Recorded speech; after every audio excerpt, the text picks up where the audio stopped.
ಹರೇ ಕೃಷ್ಣ. ಮಾತಾಜಿ ಕೇಳಿಸುತ್ತಾ? ಹರೇ ಕೃಷ್ಣ, ಕೇಳ್ತದೆ ಪ್ರಭುಜಿ. ಕೇಳ್ತದೆ ಅಲ್ಲ?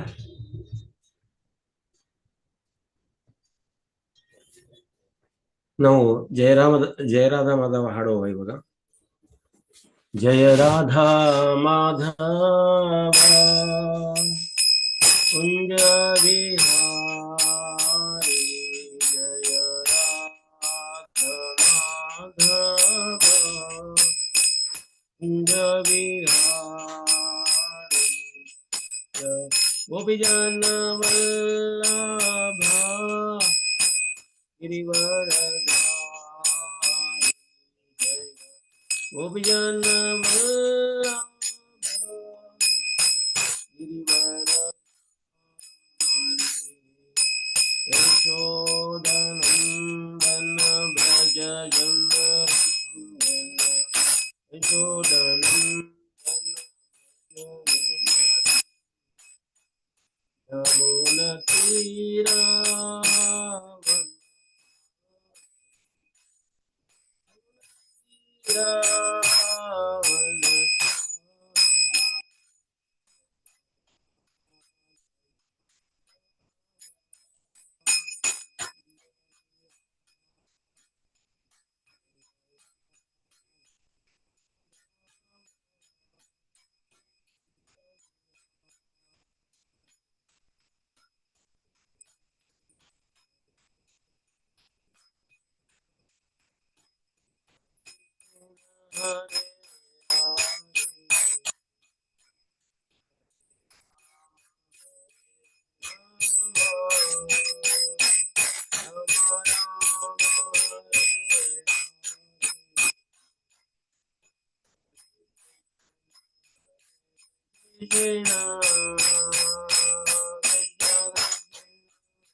ಕೇಳಿಸ್ತಿಲ್ಲ ಪ್ರಭುಜಿ, ಕೇಳಿಸ್ತಿಲ್ಲ.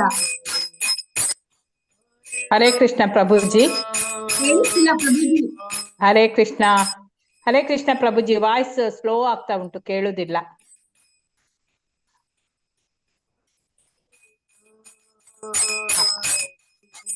ಇಲ್ಲ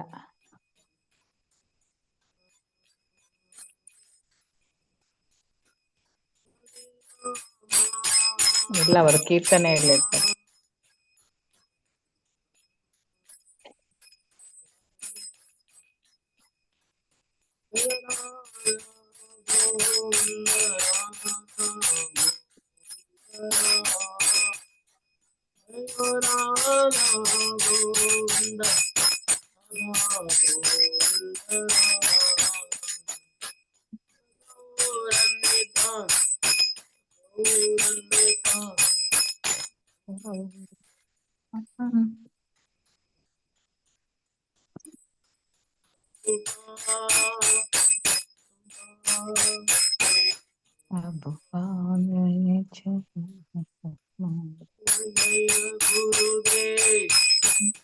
ಗುರುದೇವ್.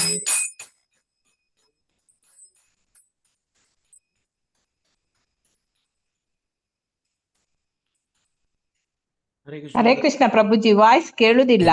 ಕೇಳಿಸ್ತಾ ಇಲ್ವಾ? ಇಲ್ಲ.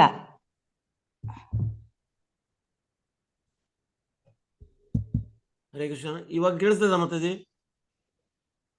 ಸ್ವಲ್ಪ ಸ್ಲೋ. ಹರೇ ಕೃಷ್ಣ. ಇವಾಗ ಈಗ ಸರಿ. ಪರವಾಗಿಲ್ಲ. ಪ್ರಣಾಮ ಪ್ರಭುಜಿ, ಪಂಚಾಂಗ ಪ್ರಣಾಮ. ಹರೇ ಕೃಷ್ಣ. ಪ್ರಣಾಮ. ಕೃಷ್ಣ ಪ್ರಭು. ಹರೇ ಕೃಷ್ಣ. ಹರೇ ಕೃಷ್ಣ. ಧನ್ಯವಾದ.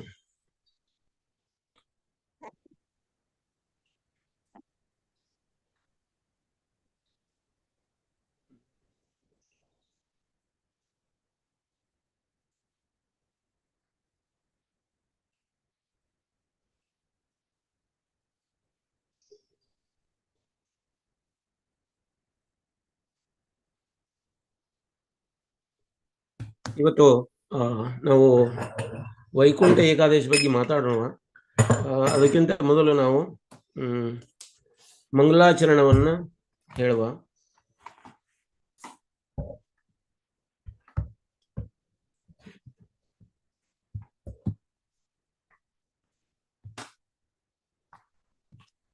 ಓಂ ಅಜ್ಞಾನತಿಮಿರಾಂಧಸ್ಯ ಜ್ಞಾನಾಂಜನಶಲಾಕಯ ಚಕ್ಷುರುನ್ಮೀಲಿತಂ ಯೇನ ತಸ್ಮೈ ಶ್ರೀ ಗುರವೇ ನಮಃ. ಶ್ರೀಚೈತನ್ಯ ಮನೋಭೀಷ್ಟಂ ಸ್ಥಾಪಿತಂ ಯೇನ ಭೂತಲೆ ಸ್ವಯಂ ರೂಪ ಕದಾ ಮಹ್ಯಂ ದದಾತಿ ಸ್ವಪದಾಂತಿಕಂ. ವಂದೇಹಂ ಶ್ರೀಗುರೋ ಶ್ರೀಯುತಪಾದಕಮಲಂ ಶ್ರೀಗುರೋನ್ ವೈಷ್ಣವಾಂಶ್ಚ ಶ್ರೀರೂಪಂ ಸಾಗ್ರಜಾತಂ ಸಹಗಣ ರಘುನಾಥಾನ್ವಿತಂ ತಂ ಸಜೀವಂ ಸಾದ್ವೈತಂ ಸಾವಧೂತಂ ಪರಿಜನಾ ಸಹಿತಂ ಕೃಷ್ಣ ಚೈತನ್ಯ ದೇವಂ ಶ್ರೀರಾಧಾ ಕೃಷ್ಣ ಪಾದಾನ್ ಸಹಗಣ ಲಲಿತಾ ಶ್ರೀ ವಿಶಾಖಾನ್ವಿತಂಶ್ಚ. ಹೇ ಕೃಷ್ಣ ಕರುಣಾ ಸಿಂಧೋ ದೀನಬಂಧೋ ಜಗತ್ಪತೆ ಗೋಪೇಶ ಗೋಪಿಕಾ ಕಾಂತ ರಾಧಾಕಾಂತ ನಮೋಸ್ತುತೆ. ತಪ್ತ ಕಾಂಚನ ಗೌರಾಂಗಿ ರಾಧೆ ವೃಂದಾವನೇಶ್ವರಿ ವೃಷಭಾನುಸುತೆ ದೇವಿ ಪ್ರಣಮಾಮಿ ಹರಿಪ್ರಿಯೆ. ವಾಂಛಾಕಲ್ಪತರುಭ್ಯಶ್ಚ ಕೃಪಾ ಸಿಂಧುಭ್ಯೇವ ಚ ಪತಿತಾನಾಂ ಪಾವನೇಭ್ಯೋ ವೈಷ್ಣವೇಭ್ಯೋ ನಮೋ ನಮಃ. ಜಯ ಶ್ರೀ ಕೃಷ್ಣ ಚೈತನ್ಯ ಪ್ರಭು ನಿತ್ಯಾನಂದ ಶ್ರೀ ಅದ್ವೈತ ಗದಾಧಾರ ಶ್ರೀವಾಸಾದಿ ಗೌರ ಭಕ್ತವೃಂದ. ಹರೇ ಕೃಷ್ಣ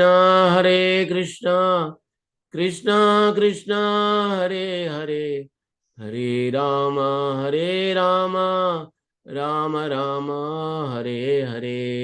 ಹರೇ ಕೃಷ್ಣ ಕೃಷ್ಣ ಕೃಷ್ಣ ಹರೇ ಹರೇ ಹರೇ ರಾಮ ರಾಮ ರಾಮ ಹರೇ ಹರೇ. ಹರೇ ಕೃಷ್ಣ ಕೃಷ್ಣ ಕೃಷ್ಣ ಹರೇ ಹರೇ ಹರೇ ರಾಮ ರಾಮ ರಾಮ ಹರೇ ಹರೇ. ನೀವೆಲ್ಲ ವೈಷ್ಣವರು ದಯ ಮಾಡಿ ಕೃಪಾ ಮಾಡಿ ಈ ವಿಷಯ ವಸ್ತುಗಳನ್ನ ಚರ್ಚೆ ಮಾಡಲಿಕ್ಕೆ.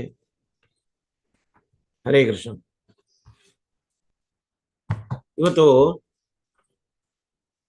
ನಾಳೆ ನಮ್ಮ ಮಂದಿರದಲ್ಲಿ ಇವತ್ತು ನಾವು ಆಚರಣೆ ಮಾಡ್ಲಿಕ್ಕತ್ತೀವಿ. ವೈಕುಂಠ ಏಕಾದಶಿ ಇದೆ. ವೈಕುಂಠ ಏಕಾದಶಿ ಅಂದ್ರೆ ಗೀತಾ ಜಯಂತಿಯನ್ನ ಇವತ್ತು ಪ್ರೋಗ್ರಾಮ್ ಮಾಡ್ತಾ ಇದ್ದೀವಿ. ನಾಳೆ ಇರೋದು ಏಕಾದಶಿ, ಮೋಕ್ಷದ ಏಕಾದಶಿ ಅಥವಾ ವೈಕುಂಠ ಏಕಾದಶಿ ಅಂತ ಕರೀತಾರೆ. ಏಕಾದಶಿ ಸ್ಪೆಷಲ್. ಏನಪ್ಪ ಸ್ಪೆಷಲ್, ಯಾಕೆ ಸ್ಪೆಷಲ್ ಅಂದ್ರೆ ನಮಗೆ 15 ದಿನಕ್ಕೊಮ್ಮೆ ಬರ್ತದೆ. ಆಲ್ಮೋಸ್ಟ್ ತಿಂಗಳಲ್ಲಿ 2 ಏಕಾದಶಿಗಳು ಬರ್ತಾವೆ. ವರ್ಷಕ್ಕೊಂದು 24 ಏಕಾದಶಿಗಳು ಬರ್ತದೆ. ಈ ಏಕಾದಶಿ ಮಹಾತ್ಮೆ ಏನು ಸ್ಪೆಷಲ್ ಅಂತ ಯಾರು ಯುಧಿಷ್ಠಿರ ಮಹಾರಾಜರು ಕೃಷ್ಣನಿಗೆ ಕೇಳ್ತಾ ಇದ್ದಾರೆ. ಕೃಷ್ಣನಿಗೆ ಪ್ರಶ್ನೆ ಮಾಡ್ತಾ ಇದ್ದಾರೆ. ಕೃಷ್ಣ ಅದಕ್ಕೆ ಉತ್ತರ ಕೊಡ್ತಾ ಇದ್ದಾರೆ. ಈ ಏಕಾದಶಿ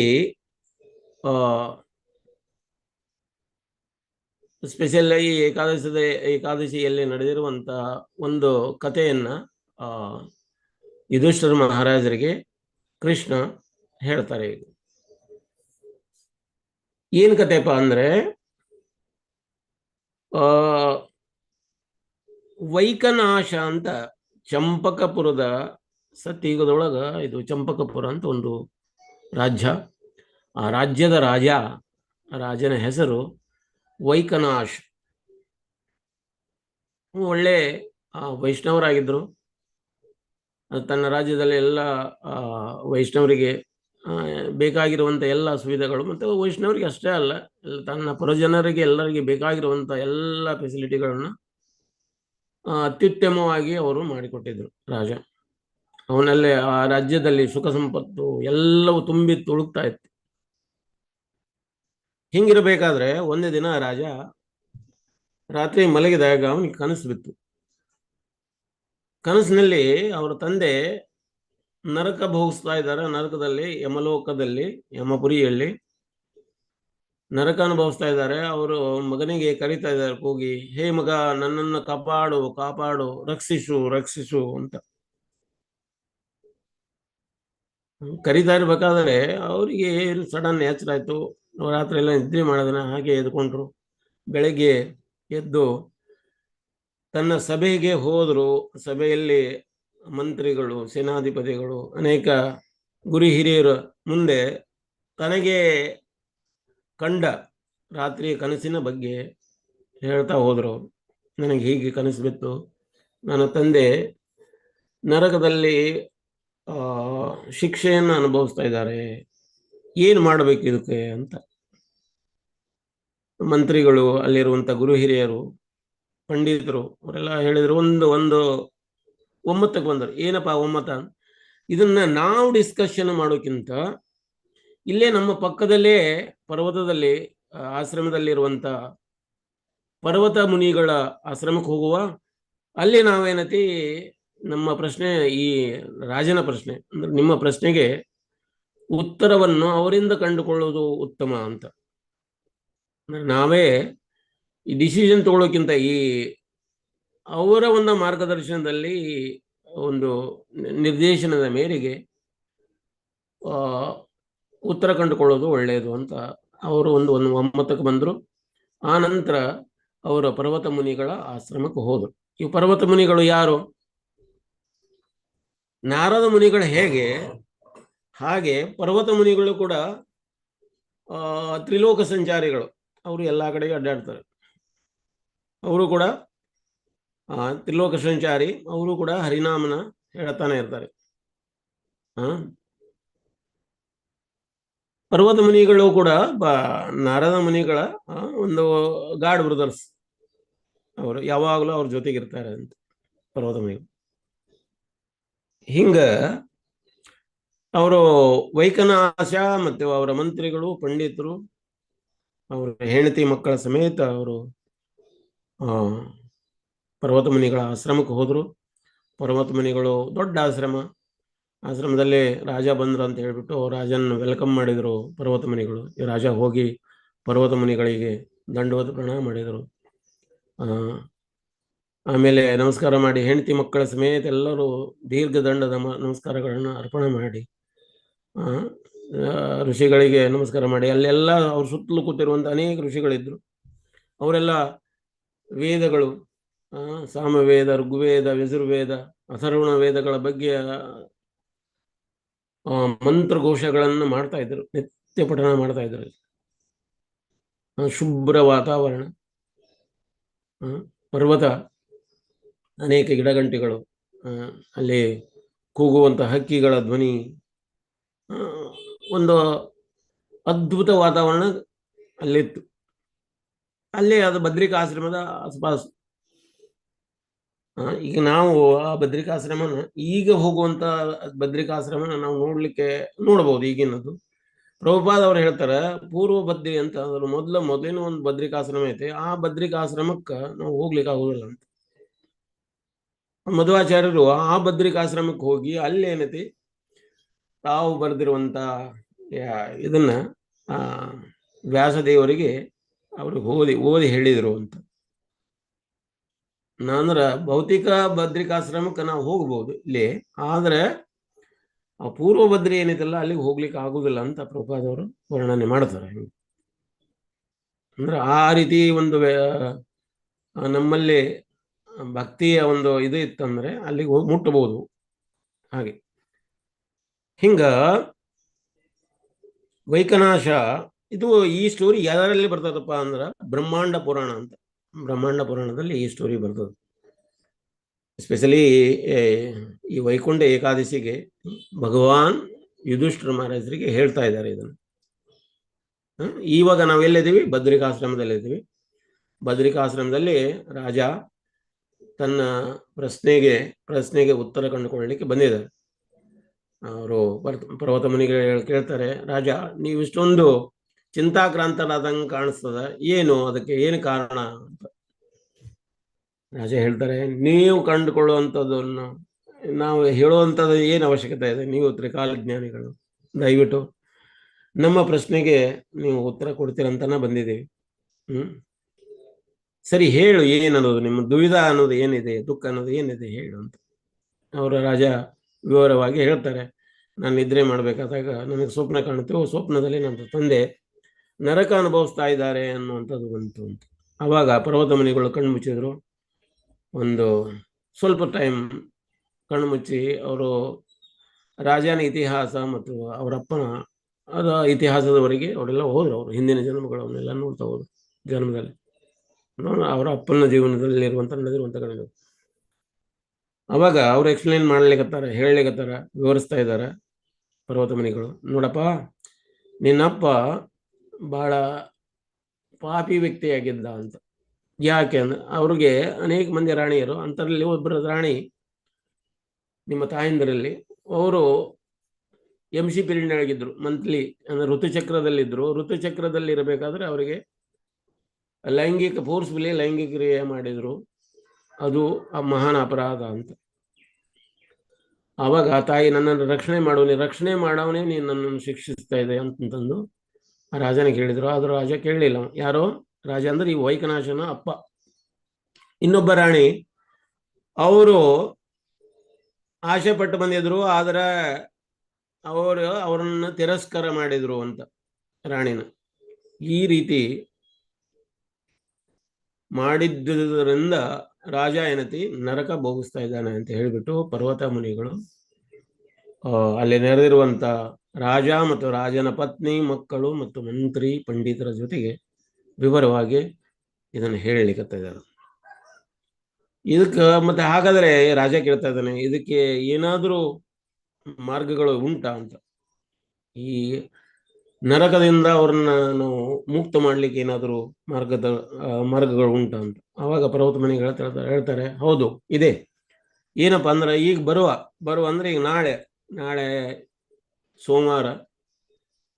ಸೋಮವಾರ ಮಾರ್ಗಶಿಶಿರ ಶುಕ್ಲ ಪಕ್ಷ ಮಾರ್ಗಶಿಶಿರದ ಮೋಕ್ಷದ ಏಕಾದಶಿ. ಅವತ್ತು ಆ ಮೋಕ್ಷದ ಏಕಾದಶಿಯನ್ನ, ಆ ಋತವನ್ನ ಯಾರು ಪಾಲಿಸ್ತಾರ, ಕಟ್ಟುನಿಟ್ಟಾಗಿ ಯಾರು ಪಾಲಿಸ್ತಾರ, ಅವರ ಪೂರ್ವಜರು ಅಥವಾ ಅವರ ತಂದೆ ತಾಯಿಗಳು ಅಥವಾ ಅವರ ಹಿಂದಿರುವಂತಹ ಪೂರ್ವಜರೇನು ಅವರ ಎನ್ಸಿಸ್ಟರ್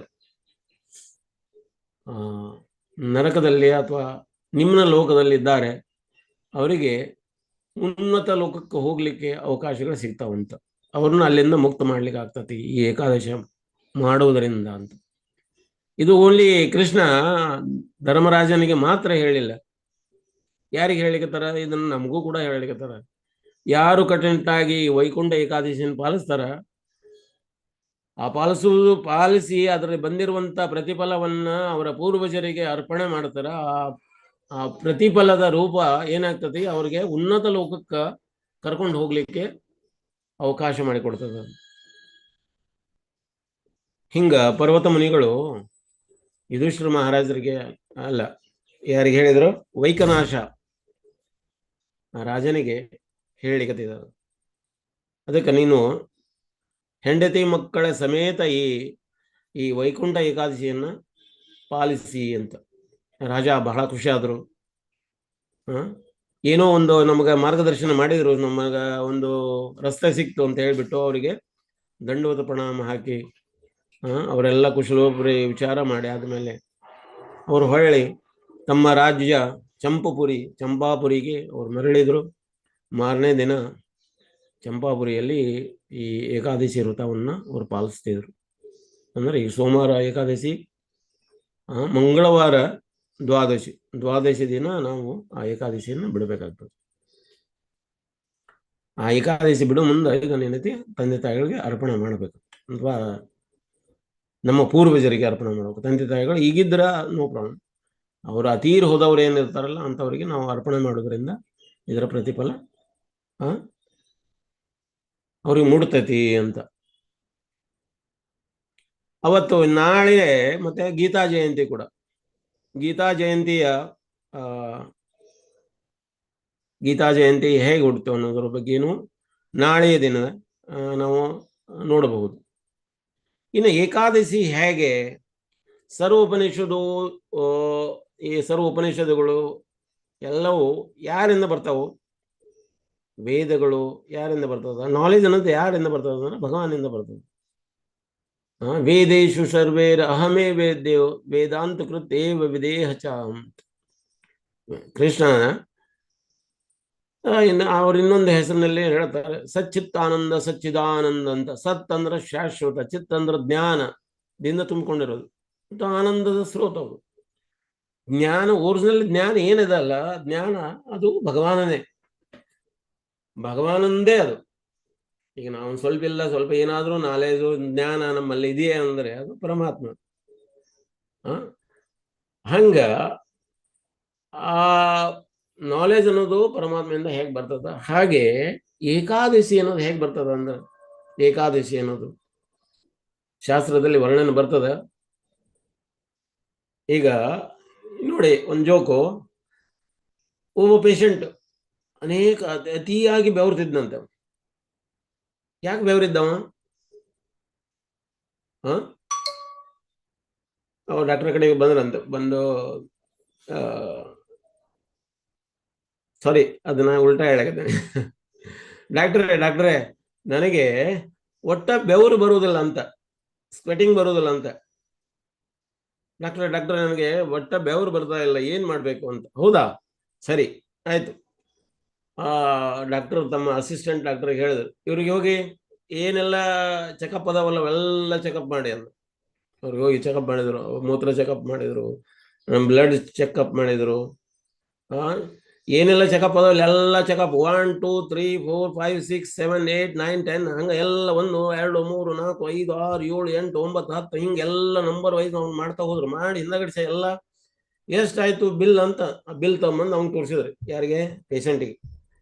ಆ ಬಿಲ್ ನೋಡ್ತಾನೆ ಇಲ್ಲೋಡ ಅವನ ಮೈಯಾಗೆಲ್ಲ ಬೆವರು ಬಂದು ತಣ್ಣಗ ನಾವು, ಇಷ್ಟೊಂದು ಬಿಲ್ಲ, ಇಷ್ಟೊಂದು ರೊಕ್ಕನ, ಇದಕ್ಕೆ ಇಷ್ಟೊಂದು ದುಡ್ಡ ಅಲ್ಲ, ನೀವು ಬೆವರು ಬರುದಿಲ್ಲ ಅಂದ್ರಿಲ್ಲ ಅಂತ, ಬೆವರು ಬರುದಿಲ್ಲ ಅಂತ ಹೇಳಿದ್ರಲ್ಲ ಅಂತ, ಈಗ ಬೆವರು ಬಂತು ಅಂತ. ಹಂಗ ಭಗವಾನ್ ಬೆವರಿದ್ರೆ ಏನೆಲ್ಲ ಆಗ್ತತಿ ಅಂತ. ಭಗವಾನ್ ಕೂಡ ನೋಡಿ, ಈಗ ಅಂಡಜ ಪಿಂಡಜ ಸ್ವೇದಜ ಉದ್ವಿಜ, ಈ ರೀತಿ 4 ರೀತಿಯ ಈ ಜಗತ್ತಿನೊಳಗೆ ಜೀವರಾಶಿಗಳು ಬರ್ತವೆ. ಅಂಡಜ ಅಂದ್ರೆ ಈಗ ಅಂಡದಿಂದ ಅಂದ್ರೆ ಈಗ ತತಿ ರೂಪದಲ್ಲಿ ಬರುವಂತ ಜೀವಗಳು. ಅಂಡಜ, ಪಿಂಡಜ, ನಾವೆಲ್ಲ ಪಿಂಡಜ, ನಾವು ಹೊಟ್ಟೆಯೊಳಗ ತಾಯಿ ಹೊಟ್ಟೆಯ ಗರ್ಭದಿಂದ ನಾವು ಬರ್ತೇವೆ, ಪಿಂಡಜರು. ಅಂಡಜ, ಪಿಂಡಜ, ಉದ್ವಿಜ ಅಂದ್ರೆ ಮಣ್ಣಿನೊಳಗಿಂದ ಹುಡ್ತಾವ. ಈಗ ನಾವು ಕಾಳು, ಈಗ ಹೆಸರು ಕಾಳು ಮಣ್ಣಿನೊಳಗೆ ಹಾಕಿ ನೀರು ಹಾಕಿದ್ರೆ ಅದು ಹುಟ್ಕೊಳ್ತದೆ, ಅದು ಉದ್ವಿಜ. ಇನ್ನ ಸ್ವೇದಜ ಅಂದ್ರೆ ಬೆವರಿನಿಂದ ಹುಟ್ಟುಕೊಳ್ತಾವೆ, ಬೆವರಿನಿಂದ ಬರ್ತಾವೆ. ಈಗ ಅನೇಕ ಬೆವರಿನಿಂದ ಹುಟ್ಟುಕೊಳ್ತಾವೆ, ಅದು ಸ್ವೇದಜ. ಹಂಗ ಭಗವಾನ್ ಯಾವ ರೀತಿಯಿಂದ ಈ ಜಗತ್ತಿನೊಳಗೆ ಜೀವರಾಶಿಗಳನ್ನು ತರ್ತಾರೆ. ಹಾಗೆ ಒಬ್ಬ ಮುರ ಅಂತ ರಾಕ್ಷಸಿದ್ದ. ಮುರ ಅಂದ್ರೆ ಅವ ಕರೆಂಟಿನ ವೈರ್, ಕರೆಂಟ್ ಹರಿಸ್ತಿದ್ದ ಅವ. ಈಗ ಅವನ ಒಂದು ಟಚ್ಗೆ ಬಂದ್ಬಿಟ್ರೆ ಕರೆಂಟ್ ಶಾಕ್ ಹೊಡೆದು ಸತ್ತು ಹೋಗ್ಬಿಡೋದು. ಅವ ಅದನ್ನ ಇಟ್ಕೊಂಡು, ರಾಕ್ಷಸ ಅದನ್ನ ಇಟ್ಕೊಂಡು ಎಲ್ಲಾ ದೇವತೆಗಳನ್ನೆಲ್ಲ ಹೆದರಿಸ್ತಾ ಎಲ್ಲಾರು ಜಗತ್ತನ್ನು ತಳಮಳ ಮಾಡ್ಲಿಕ್ಕತ್ತಿದ್ದ ಮುರ.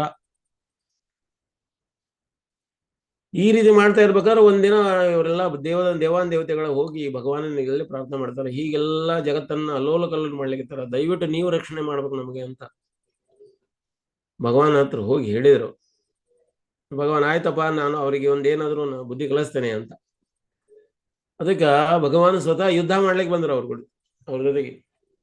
ಯುದ್ಧ ನಡೀತಾ ಹೋತು, ಯುಗಗಳೇ ಕಳೆದು, ಅನೇಕ ಯುಗಗಳು ಕಳೆದು, ಆದ್ರೂ ಯುದ್ಧ ಮುಗಿತಾ ಇಲ್ಲ. ಆಮೇಲೆ ಈ ಮಲ್ಲ ಯುದ್ಧ, ಆ ಯುದ್ಧ, ಈ ಯುದ್ಧ ಎಲ್ಲ ಮಾಡ್ತಾ ಇದ್ರು. ಭಗವಾನಿಗೆ ಒಂದು ಸ್ವಲ್ಪ ಟಯರ್ಡ್ ಅನ್ಸಾಕತ್ತಿತ್ತು. ಭಗವಾನಿಗೆ ಏನು ಟಯರ್ಡ್ ಆಗೋದಿಲ್ಲ ಅಥವಾ ದಣಿವು ಆಗೋದಿಲ್ಲ. ಲೀಲೆಯೊಳಗೆ ಅವರು ದಣದಂಗ ಆಗ್ಲಿಕ್ಕತ್ತು. ದಣದ ಭಗವಾನ್ ದಣದ ಅಂತ. ಅದಕ್ಕೆ ಭಗವಾನ್ ಏನ್ ಮಾಡಿದ್ರು, ಹೋದ್ರು ಬದ್ರಿಕಾಶ್ರಮದ ಹತ್ರ ಒಂದು ದೊಡ್ಡ ಗುಹೆ ಒಳಗೆ ಮಲಗಿಬಿಟ್ರು ಅಂತ. ಹೋಗಿ ಮಲ್ಕೊಂಡ್ಬಿಟ್ರು ಅವ್ರು. ಇವ ಏನತಿ ಮೂರ ಏನತಿ ಲಲಕಾರ ಮಾಡ್ಲಿಕ್ಕತ್ತಾನ, ಯುದ್ಧ ಮಾಡೋ ಬಾರೋ, ನನ್ನ ಜೊತೆಗೆ ಯುದ್ಧ ಮಾಡ್ಲಿಕ್ಕೆ ಬಾರೋ. ನೀನು ಓಡಿ ಹೋಗಿ ಗುಹೆಯಲ್ಲಿ ಮಲಗ್ತಾ ಇದೆಯ, ಎದ್ದ ಬಾರೋ ಅಂತ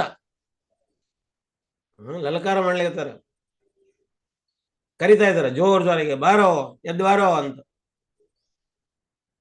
ಭಗವಾನ್ ಅವ್ರು ಕೇಳಿಸ್ಕೊಳ್ತಾ ಇಲ್ಲ, ಅವ್ರು ನಿದ್ರಿ ಮಾಡ್ಲಿಕ್ಕತ್ತಿದ್ರು. ಗುಹೆ ಒಳಗನೆ ಬಂದವ. ಗುಹೆ ಒಳಗೆ ಬಂದ ಅವನಿಗೆ ಅವಾಗನು ಜೋರಿಗೆ ಕೂಗ್ಲಿಕ್ಕತ್ತಿದ್ದ. ಅವಾಗ ಪರಮಾತ್ಮನ ಶರೀರದಿಂದ ಒಬ್ಬ ದೇವಿ ಪ್ರಕಟರಾದ. ಆ ದೇವಿ ಪ್ರಕಟ ಅಲ್ಲೋ, ಆ ದೇವಿ ಹೆಸರ ಏಕಾದಶಿ ಅಂತ. ಅವಳು ಮುರಾ ರಾಕ್ಷಸನ ಏನ್ ಮಾಡಿದ್ಲ ಅಂದ್ರೆ ಒಂದು ಹುಂಕಾರ ಮಾಡಿದ್ಲು. ಮಾಡಿದ್ರು. ಅಂದ್ಕೂಡ್ಲೆ ಆ ಹುಂಕಾರದ ತರಂಗಾಂತರಗಳು ಏನದಾವಲ್ಲ, ಆ ತರಂಗಾಂತರಗಳು ಈ ಮುರಾ ರಾಕ್ಷಸನ ವಿದ್ಯುತ್ ತರಂಗಾಂತರಗಳಿಗೆ ಹೋಗಿ ಟಕ್ಕಲ್ ಹೊಡೆದು ಅದು ಅಷ್ಟು ಆ ವಿದ್ಯುತ್ ನಾಶ ಆಗಿ ಹೋಗಿ ಅಥವಾ ಕರೆಂಟ್ ನಾಶ ಆಗಿ ಆ ರಾಕ್ಷಸ ಏನೈತೆ ಬರೀ ಹುಂಕಾರದಿಂದನೇ ಸತ್ತು ಹೋಗ್ಬಿಟ್ಟ. ಆ ಹುಂಕಾರದಿಂದನೇ ಸತ್ತು ಹೋದ. ಅದಕ್ಕೆ ಭಗವಾನಿಗೆ ಒಂದು ಹೆಸರು ಬರ್ತದೆ, ಏನು, ಮುರಾರಿ ಅಂತ. ಮುರಾನು ರಾಕ್ಷಸನ ಕೊಂದು ಹಾಕಿದ್ರು ಅನ್ನೋ ಸಲುವಾಗಿ ಮುರಾರಿ ಅಂತ ಅವನಿಗೆ ಭಗವಾನ ಹೆಸರು ನಾವು ಹೇಳ್ತೀವಲ್ಲ, ಮುರಾರಿ. ಹಂಗ ಈ ಏಕಾದಶಿ ದೇವಿ ಪರಮಾತ್ಮನ ಶರೀರದಿಂದ ಉದ್ಭವ ಆದ್ಮೇಲೆ ಭಗವಾನ್ ಇದೆಲ್ಲ ನಡೆದ ಆದ್ಮೇಲೆ ನಿಂತ್ಕೊಂಡು ನೋಡಿದ್ರು. ಎದ್ರವರು, ಯಾರಮ್ಮ ನೀನು ಅಂದ್ರು. ಅವಾಗ ಯಾರಮ್ಮ ಅಂತ ಅಂದ್ಬಿಟ್ಲೇನ ಅವ್ರು ಹೇಳ್ತಾ ಇದ್ದಾರೆ, ಏನ್ ಹೇಳ್ತಾ ಇದ್ದಾರೆ, ನಾನು ಏಕದಾಸಿ ಅಂತ. ಏಕದಾಸಿ ಅಂದ್ರೆ ನಾನು ಒಬ್ಬಳ ದಾಸಿ ಅಂತ. ಏಕದಾಸಿ, ಒಬ್ಬಳ ದಾಸಿ ಅಂತ. ಹಿಂದಿ ಒಳಗೆ ನಾವು ಏಕ ಅಂದ್ರೆ ಒಂದು, ದಾಸಿ ಅಂದ್ರೆ ನಾನು ಸರ್ವಂಟು. ನಾನು ಒಬ್ಬಳು ಸರ್ವಂಟು, ನಿಮ್ಮದೇ ನಾನು ಒಬ್ಬ ಸರ್ವಂಟು ಅಂತ. ಏಕದಾಸಿ ಏಕಾದಶಿ ಅಂತ. ಏಕಾದಶಿ ಹಿಂಗ ಭಗವಾನನಿಗೆ ಅವಳು ಹೇಳಿದರು, ನಾನು ನಿಮ್ಮದೇ ಆದ ಒಂದು ದಾಸಿ. ಅವಾಗ ಭಗವಾನ್ ಹೇಳಿದರು, ಹೌದು, ನೀನು ನನ್ನ ಸಲುವಾಗಿ ಇಷ್ಟೊಂದು ಒಳ್ಳೆ ಸೇವೆ ಮಾಡಿದೆ ಅಂತ. ಅದರ ಸಲುವಾಗಿ ನಿನಗೆ ಏನು ಬೇಕು ಕೇಳ್ಕೊ ಅಂತ ಹೇಳ್ತಾ ಇದ್ದಾರೆ. ಅವಾಗ ಏಕಾದಶಿ ಹೇಳ್ತಾಳೆ,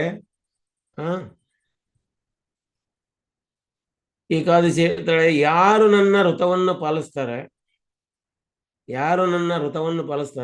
ಅವರಿಗೆ ಮೋಕ್ಷ ಪ್ರಾಪ್ತಿ ಆಗಲಿ ಅಂತ. ಈ ನನ್ನ ಏಕಾದಶಿ ಯಾರು ಪಾಲಿಸ್ತಾ ಇದ್ದಾರೆ ಅವರಿಗೆ ಮೋಕ್ಷ ಅಥವಾ ವೈಕುಂಠ ಪ್ರಾಪ್ತಿ ಆಗಲಿ ಅಂತ ಆ ರೀತಿ ಪ್ರಾರ್ಥನಾ ಕೇಳ್ತಾರೆ ಅವರು. ಆ ರೀತಿ ಹೊರ ಕೇಳ್ತಾರೆ. ಅದಕ್ಕೆ ಅವತ್ತಿನ ದಿನ ಅಥವಾ ನಾಳೆಯ ದಿನ ಯಾರು ಈ ಏಕಾದಶಿಯನ್ನು ಪಾಲಿಸ್ತಾರೆ ಅವ್ರು ಏನ್ ಮಾಡ್ತಾರೆ, ವೈಕುಂಠಕ್ಕೆ ಹೋಗ್ಲಿಕ್ಕೆ ಎಲಿಜಿಬಲ್ ಹೋಗ್ತಾರಂತೆ. ನೋಡಿ, ಒಂದು ತುಳಸಿ ಮತ್ತು ಒಂದು ಏಕಾದಶಿ ಹರಿವಿಲಾಸದಲ್ಲಿ ಹೇಳ್ತದೆ, ಅತ್ಯಂತ ಕರುಣಾಮಯರು ಯಾರಪ್ಪ ಅಂದ್ರೆ ಒಂದು ತುಳಸಿ ಮಹಾರಾಣಿ, ಇನ್ನೊಂದು ಏಕಾದಶಿ ಅಂತ. ಅವ್ರು ಬಹಳ ಕರುಣಾಮಯಿಗಳಂತ. ಜೀವಾತ್ಮರ ಮೇಲೆ ಅವ್ರು ಎಷ್ಟೊಂದು ಕರುಣೆಯನ್ನು ತೋರಿಸ್ತಾರೆ ಅಂದ್ರೆ ಅವರ ಕರುಣೆಯ ಮೇರೆಗೆನೆ ನಾವು ಭಕ್ತಿ ಒಳಗ ಉನ್ನತಿ ಸಾಧಿಸ್ಲಿಕ್ಕೆ ಆಗ್ತದೆ ಅಂತ. ಮೊದಲು ರಾಜ ಮಹಾರಾಜರ ಕಾಲದಲ್ಲಿ ಇರ್ಬೇಕಾದ್ರೆ ಏಕಾದಶಿ ಟೈಮ್ನಲ್ಲಿ ಚುಟ್ಟಿ ಕೊಡ್ತಿದ್ರು, ರಜೆ ಕೊಡ್ತಿದ್ರು.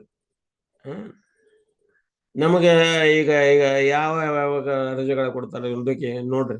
ಯಾರೋ ಗಾಂಧಿ ಜಯಂತಿ ಅಂತ ರಜೆಗಳನ್ನು ಕೊಡ್ತಾರೆ, ಇನ್ನೊಂದು ಯಾವುದೋ ಜಯಂತಿ ಅಂತ ಕೊಡ್ತಾರೆ.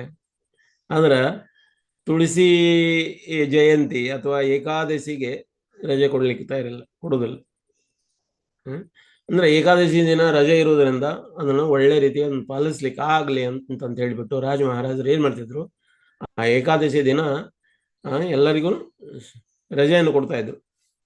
ನೋಡ್ರಿ, ತಿಂಗಳಲ್ಲಿ 2 ಏಕಾದಶಿ ಬರ್ತಾವೆ, ವರ್ಷಕ್ಕೆ 24 ಏಕಾದಶಿ. ಈ ರೀತಿ ತಿಥಿಗಳನ್ನ ನ್ಯೂಮೆರಿಕ್ ಆಗಿ ಕೊಟ್ಟಿದ್ದಾರೆ ನಮ್ಮಲ್ಲಿ. ನ್ಯೂಮೆರಿಕ್ ಆಗಿ ಅಕ್ಷಯ ತೃತೀಯ ಅಂತ ಕರಿತೀವಿ, ಚತುರ್ಥಿ ಅಂದ್ರೆ ಈಗ ಗಣೇಶ ಚತುರ್ಥಿ, ನಾಗಪಂಚಮಿ, ಓಡನ ಷಷ್ಠಿ, ಅದ್ವೈತ ಸಪ್ತಮಿ, ರಾಧಾಷ್ಟಮಿ, ರಾಮನವಮಿ, ವಿಜಯದಶಮಿ, ಮಾಧವತಿಥಿ ಏಕಾದಶಿ, ದ್ವಾದಶಿ, ನಿತ್ಯಾನಂದ ತ್ರಯೋದಶಿ, ನರಸಿಂಹ ಚತುರ್ದಶಿ, ಆಮೇಲೆ ಅಮಾವಾಸ್ಯೆ. ಅಮಾವಾಸ್ಯೆಯಿಂದ ಹಿಡ್ಕೊಂಡು ನಾವು ಎಲ್ಲಿವರೆಗೆ ಪೂರ್ಣಿಮದವರೆಗೆ ಇವು ತಿಥಿಗಳು ನಮಗೆ ಒಳ್ಳೆ ರೀತಿಯ ತಿಥಿಗಳನ್ನು ನಮಗೆ ಈ ರೀತಿಯಾಗಿ ಆದರೂ ಪಾಲಿಸ್ಲಿ ಅಂತ. ಅಂದ್ರೆ ನೋಡಿ, ಅಕ್ಷಯ ತೃತೀಯ, ಚತುರ್ಥಿ ಗಣೇಶ್ ಚತುರ್ಥಿ, ನಾಗ ಪಂಚಮಿ, ಓಡನ ಷಷ್ಠಿ, ಅದ್ವೈತ ಸಪ್ತಮಿ, ಇವನ್ನೆಲ್ಲ ಒಂದೊಂದು ಸ್ಟೆಪ್ ಬೈ ಸ್ಟೆಪ್ ಮೇಲೆ ಹೋಗ್ಲಿ ಅನ್ನುವಂಥ ಉದ್ದೇಶಕ್ಕೆ ಅಟ್ಲೀಸ್ಟ್ ಇಷ್ಟಾದರೂ ಪಾಲಿಸ್ಲಿ ಅಂತ. ಈಗ ನೋಡಿ, ಒಂದಾದ್ಮೇಲೆ ಎರಡು, ಎರಡಾದ್ಮೇಲೆ ಮೂರು, ಮೂರಾದ್ಮೇಲೆ ನಾಲ್ಕು, ನಾಲ್ಕು ಆದ್ಮೇಲೆ 5, 6, 7 ಹಿಂಗ ಒಂದೊಂದು ಸ್ಟೆಪ್ ಹತ್ತ ಹೋಗ್ಬೇಕು ನಾವು, ಮೇಲೆ ಬರ್ಬೇಕು ನಾವು.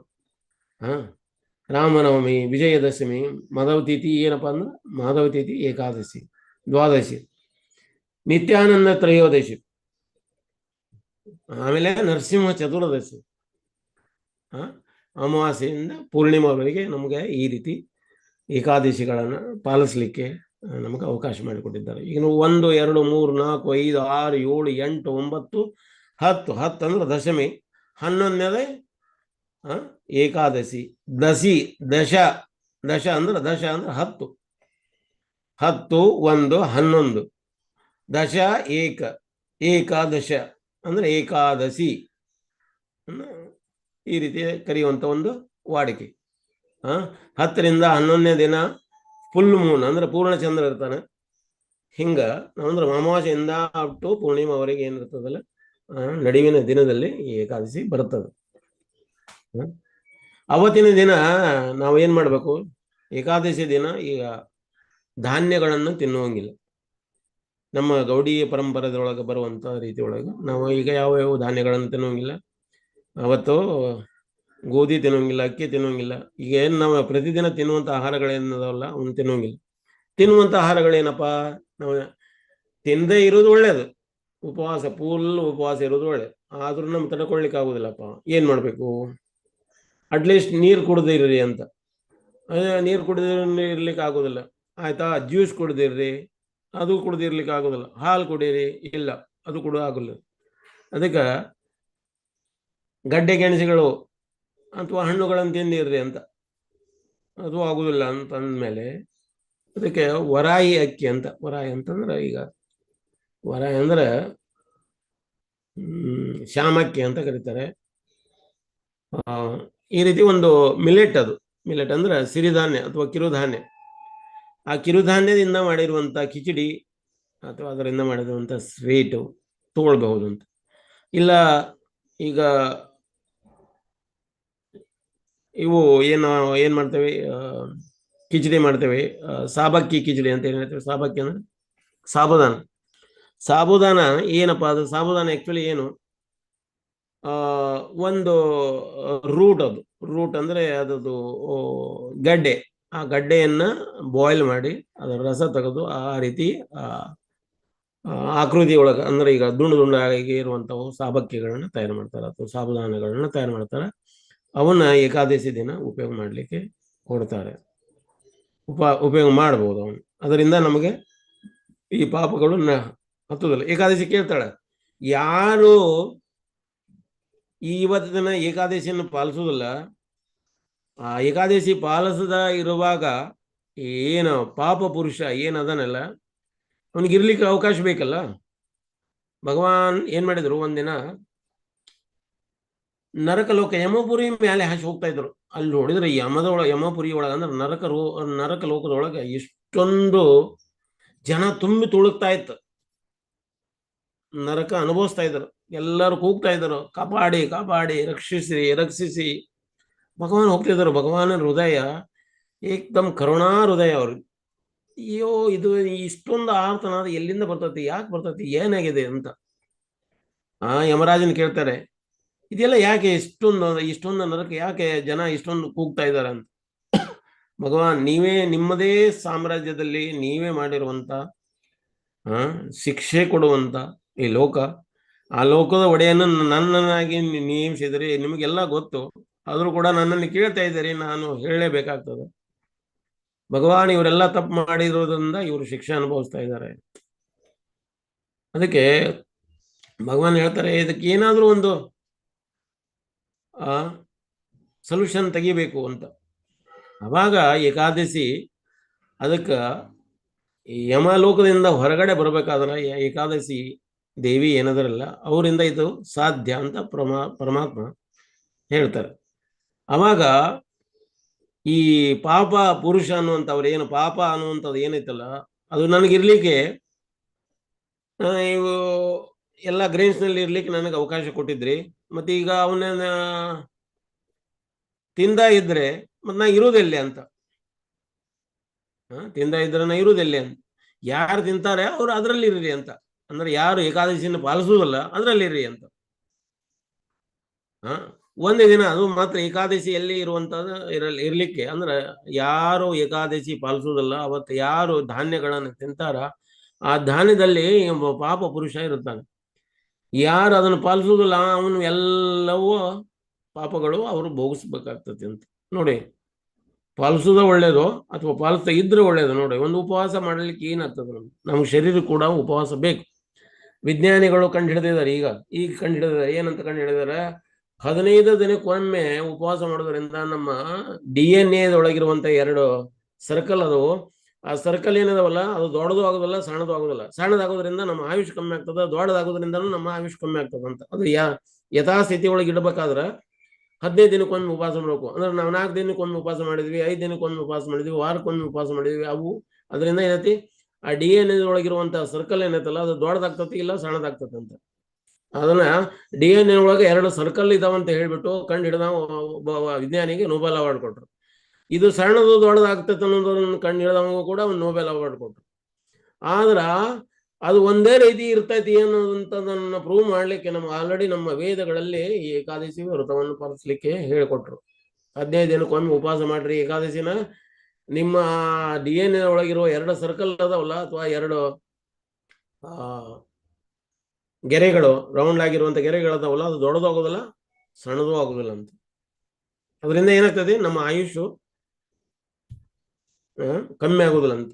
ಇಲ್ಲಾಂದ್ರೆ ಜಲ್ದಿ ಖತಮ ಆಗಿ ಹೋಗ್ಬಿಡ್ತದೆ ಅಂತ, ಅಂದ್ರೆ ಆಯುಷ್ ಮುಗಿದೋಗ್ಬಿಡ್ತದೆ ಅಂತ. ಹಂಗ ಈಗ ವಿಜ್ಞಾನಿಗಳು ಕಂಡುಕೊಂಡಿದ್ದಾರೆ. ವಿಜ್ಞಾನಿಗಳು ಕಂಡುಕೊಳ್ಳೋಕ್ಕಿಂತ ಮೊದಲು ನಮ್ಮ ವೇದಗಳಲ್ಲಿ ಇದನ್ನ ಉಲ್ಲೇಖ ಮಾಡಿಟ್ಟಿದ್ದಾರೆ. ಅಂದ್ರೆ ಅವ್ರು ಆಲ್ರೆಡಿ ಕಂಡುಕೊಂಡ್ಬಿಟ್ಟಿದ್ದಾರೆ. ಇವರು ನೋಡ್ರಿ, ಸಂಶೋಧನೆ ಅಂತ, ಶೋಧನೆ ಆಲ್ರೆಡಿ ಆಗಿತ್ತು. ಅಂದ್ರೆ ವೇದಗಳೆಲ್ಲ ಶೋಧನೆ ಮಾಡಿರುವಂತದ್ ನಾಲೆಜ್, ಅದನ್ನು ಸಂಶೋಧನೆ ಅಂದ್ರೆ ಸಂಶೋಧನೆ ಮತ್ತೆ ರಿಪೀಟ್ ಫೈಂಡ್ ಔಟ್ ಮಾಡ್ಲಿಕ್ಕತ್ತಾರ. ಫೈಂಡ್ ಔಟ್ ಅಂದ್ರೆ ಹುಡುಕೋದು. ಏನ್ ಮತ್ತೆ ಹೊಳ್ಳಿ ಹುಡುಕಾಕತ್ತಾರ, ಅದ್ರಾಗ ಹುಡುಕೋದು ಬೇಡ, ಅವಶ್ಯಕತೆ ಇಲ್ಲ. ನಾವು ಆಲ್ರೆಡಿ ಐತಿ ನಮ್ಮ ಪ್ರಭುಪಾದರು ಹೇಳ್ತಾರೆ, ನೀವೇನು ಹುಡುಕೋದು ಅವಶ್ಯಕತೆ ಇಲ್ಲ, ಪಾಲಿಸ್ರಿ, ಯಥಾಸ್ಥಿತಿ ಒಳಗೆ ಪಾಲಿಸ್ರಿ ಸಾಕು. ಪಾಲಿಸೋದ್ರಿಂದ ನಿಮ್ ಟೈಮ್ ಉಳಿತೈತಿ ಅಂತ. ನೀವು ಹೊಳ್ಳಿ ಈಗ ನೀವು ಕಂಡು ಹಿಡಿಯಲಿಕ್ಕೆ ಹೋದ್ರ ನಿಮ್ಮ ಟೈಮ್ ಎಲ್ಲಿದೆ? ಕಂಡು ಹಿಡಿಯಕ್ಕೆ ಹೋದ್ರೆ ನಮ್ಮ ಟೈಮ್ ಎಲ್ಲಿದೆ? ಕಂಡು ಹಿಡಿತಾನೆ ಸತ್ತು ಹೋಗ್ಬಿಡ್ತೀವಿ, ವಯಸ್ಸ ಮುಗಿದು ಹೋಗ್ಬಿಡ್ತೈತಿ, ಆಯು ಮುಗಿದು ಹೋಗ್ಬಿಡ್ತೈತಿ. ಆಯು ಮುಗಿದ ಮೇಲೆ ಏನ್ ಮಾಡ್ಲಿಕ್ಕಾಗತ್ತೆ? ಏನೇ ನೀವು ಮಾಡ್ಲಿಕ್ಕೆ ಆಗೋದಿಲ್ಲ ಅಂತ. ಅದಕ್ಕೆ ಆಯು ಇರುವೊಳಗನ ಇವನು ಪಾಲಿಸೋದ್ರಿಂದ, ಭಕ್ತಿ ಮಾಡೋದ್ರಿಂದ ಭಗವದ್ಧಾಮಕ್ಕೆ ಹೋಗ್ಲಿಕ್ಕೆ ನಾವು ತಯಾರಾಗ್ತದೆ. ಹೇಗೆ ಒಬ್ಬ ಪೈಲ್ವಾನ್ ದಿನಂಪ್ರತಿ ಕಸರತ್ತು ಮಾಡ್ತಾರೆ, ಎಕ್ಸರ್ಸೈಸ್ ಮಾಡ್ತಾನೆ, ಅವಾಗ ಅವ ಬಿಲ್ಡಪ್ ಆಗ್ತತಿ, ಕುಸ್ತಿ ಆಡ್ಲಿಕ್ಕೆ ಎಲಿಜಿಬಲ್ ಆಗ್ತಾನೆ. ಒಂದು ಕುಸ್ತಿ ಕಣದೊಳಗ ಅವಾಗ ಕುಸ್ತಿ ಒಗಿಲಿಕ್ಕೆ ಅವ ತಯಾರಾಗ್ತಾನೆ. ಹಂಗ ನಮ್ಮ ಇಡೀ ಜೀವನನ ಕಸರತ್ತಿನಿಂದ ತಯಾರು ಮಾಡ್ತಾ, ತಪಸ್ಸಿನಿಂದ ಅದನ್ನ ಉನ್ನತ ಸ್ಥಿತಿಗೆ ನಾವು ಏರಿಸ್ತಾ ಹೋದರೆ ಅವಾಗ ನಾವು ಈ ಶರೀರ ಬಿಟ್ಟು ಹೊರಗಡೆ ಭಗವದ್ಧಾಮಕ್ಕೆ ಹೋಗ್ಲಿಕ್ಕೆ ತಯಾರಿ ಚೆನ್ನಾಗಿ ಮಾಡ್ಕೊಂಡ್ರೆ ಮಾತ್ರ ನಾವು ಆ ಕುಸ್ತಿ ಕಣದಲ್ಲಿ ನಾವು ಕುಸ್ತಿ ಒಗಿಲಿಕ್ಕೆ ಆಗ್ತದೆ. ಏನಪ್ಪ ಕುಸ್ತಿ ಕಣ? ಸಾವನ್ನದ ಕುಸ್ತಿ. ಇನ್ನ ಲಾಸ್ಟಿಗೆ ಈ ಶರೀರದಿಂದ ಉಸಿರು ಏನು ಹೊರಗೆ ಹೋಗ್ತದೆ, ಆ ಉಸಿರು ಹೊರಗೆ ಹೋಗ್ಬೇಕಾದ್ರೆ ಹರಿನಾಮದ ಮೂಲಕ ಹೊರಗೆ ಹೋಗ್ಬೇಕು. ಉಸಿರಿಗೆ ಕುಶುಬನ ಆಭನ ನಾಮ, ಪುರಂದರದಾಸರು ಹೇಳ್ತಾರೆ. ನಾವು ಒಂದೊಂದು ಉಸಿರು ಒಳಗೆ ತಗೊಂಡ್ರು ಹೊರಗೆ ತಗೊಂಡ್ರು ಹರಿನಾಮ ಹೇಳೋದ್ರ ಮೂಲಕ ಉಸಿರು ಅದನ್ನ ಬಿಡಬೇಕು ಅಂತ. ಆ ಹೇಳೋದ್ರ ಮೂಲಕ ಉಸಿರು ಬಿಡ್ಬೇಕನ್ನೋದನ್ನ ಹೇಳುತ್ತಾರಲ್ಲ, ಅದು ಲಾಸ್ಟ್ ಉಸಿರಿನೊಳಗನು ಕೂಡ ಹರಿನಾಮದ ಮೂಲಕ ಹೋಗ್ಲಿ ಅಂತ. ಅಂದ್ರೆ ಪ್ರತಿಯೊಂದು ಉಸಿರು ಹರಿನಾಮದ ಮೂಲಕ ಒಳಗೆ ಹೋಗ್ಬೇಕು, ಹರಿನಾಮದ ಮೂಲಕ ಹೊರಗೆ ಬರಬೇಕು. ಪ್ರತಿಯೊಂದು ಉಸಿರು ಅಂದ್ರೆ ಇಲ್ಲಿ ಶ್ವಾಸೋಚ್ಛ್ವಾಸ, ಗಾಳಿಯನ್ನು ಒಳಗೆ ತೊಗೊಳ್ತೇವೆ, ಹೊರಗೆ ಬಿಡ್ತೇವೆ. ಅಂದ್ರೆ ಗಾಳಿ ಅಂದ್ರೆ ಆಕ್ಸಿಜನ್ ಒಳಗೆ ತೊಗೊಳ್ತೇವೆ, ಹೊರಗೆ ಬಿಡುತ್ತೆ. ಒಳಗೆ ತೊಗೊಳೋದಕ್ಕ ಪೂರಕ ಅಂತಾರ, ಒಳಗ ಇಟ್ಕೊಳ್ಳೋದಕ್ಕ ಕುಂಭಕ ಅಂತಾರ, ಹೊರಗೆ ಬಿಡೋದಕ್ಕ ರೇಚಕ ಅಂತಾರ, ಹೊರಗ ಇಡೋದಕ್ಕ ಶೂನ್ಯಕ ಅಂತಾರ. ಇದನ್ನ 4 ಕೂಡಿಸಿ ಒಂದು ಚಕ್ರ ಅಥವಾ ಒಂದು ಸೈಕಲ್ ಅಂತ ಕರೀತಾರೆ. ಈ ಸೈಕಲ್ ಲಾಸ್ಟ್ ಉಸಿರು ಹೊರಗೆ ಹೋಗ್ತಿರ್ಬೇಕಾದ್ರೆ ಹರೇ ಅಥವಾ ಕೃಷ್ಣ, ಹರೇ ಕೃಷ್ಣ ಹರೇ ಕೃಷ್ಣ ಕೃಷ್ಣ ಕೃಷ್ಣ ಹರೇ ಹರೇ, ಹರೇ ರಾಮ ರಾಮ ರಾಮ ಹರೇ ಹರೇ ಅಂತ ಈ ಉಸಿರು ಹೊರಗೆ ಹೋಯ್ತು. ಈ ಶರೀರದ ಲಾಸ್ಟ್ ಉಸಿರಿನೊಳಗ ಹೋಯ್ತು ಅಂದ್ರೆ ಹೊಳ್ಳಿ ಈ ಶರೀರಕ್ಕೆ ಅಥವಾ ಈ ದೇಹಕ್ಕೆ ಬರೋದಿಲ್ಲ. ದೇಹಿನೋ ಅಶ್ವಿನೋ ಯಥಾ ದೇಹಿ ಕೌಮಾರಂ ಯೌವನಂ ಜರ ತಥ ದೇಹಾಂತ ಪ್ರಾಪ್ತಿರ್ಧೀರ ಸ್ನ ತತ್ರ ಮಯತ. ಅಂದ್ರೆ ಈ ಕುಮಾರಾವಸ್ಥೆಯಿಂದ ಯೌವನಾವಸ್ಥೆಯಿಂದ ಮುಪ್ಪಾವಸ್ಥೆಯಿಂದ ಈ ಶರೀರ ಬಿಟ್ಟು ಇನ್ನೊಂದು ಶರೀರ ಧಾರಣ ಆಗ್ತದೆ ಅಂತ ಭಗವದ್ಗೀತೆ ಹೇಳ್ತದೆ.